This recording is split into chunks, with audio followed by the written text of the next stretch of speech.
أعزائي تلاميذ الصف الثالث الابتدائي، اليوم درسنا في الرياضيات موضوع الضرب في العدد 0 وفي العدد 1.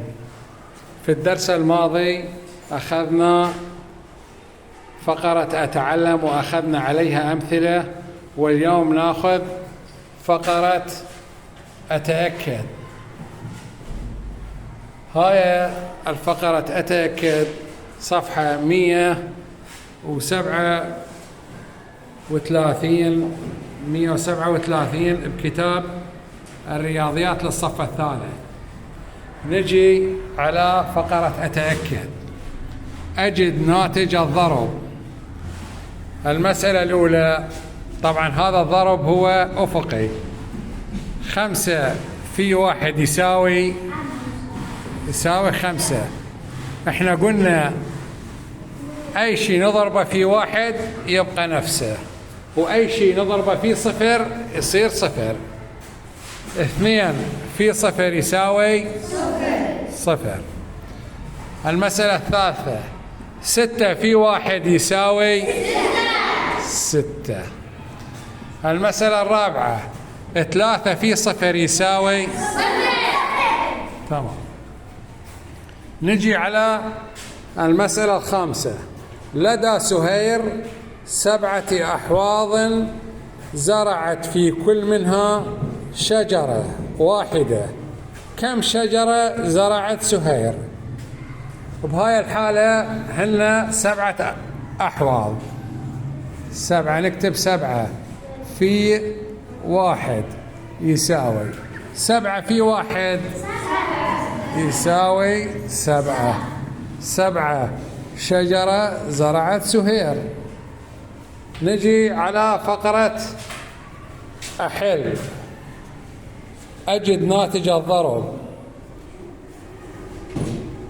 المسألة رقم 6. 6 في 0 يساوي 0. 8 في 1 يساوي. المسألة الثامنة، 9 في 0 يساوي 0. المسألة التاسعة، 2 في 1 يساوي 2. تمام. هذا يسمى أفقي. المسألة العاشرة عمودي.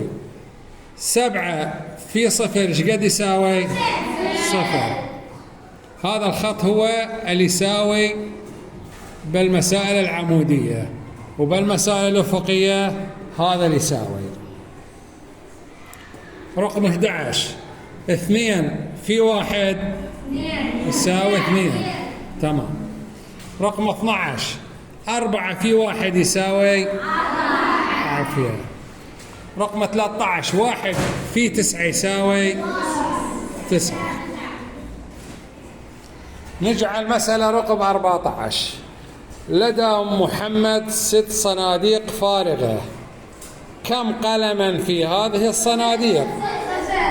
هي 6. هاي 6 في 0 ايش قد يساوي؟ 0 قلما في هذه الصناديق. يعني هن 6 صناديق وفارغات، ما بيهم كل شيء. منين هنا الأقلام؟ يعني 0 قلم، ماكو قلم. 15، شاهد بدر 4 مناطيد في كل منها شخص واحد. كم شخصا شاهد بدر؟ 4. هن مناطيد 4 في 1 يساوي 4 أشخاص شاهد بدر. عندنا هنا مسألة رقم 16. كم رجلا ل9 كراسي؟ هن 9 كراسي.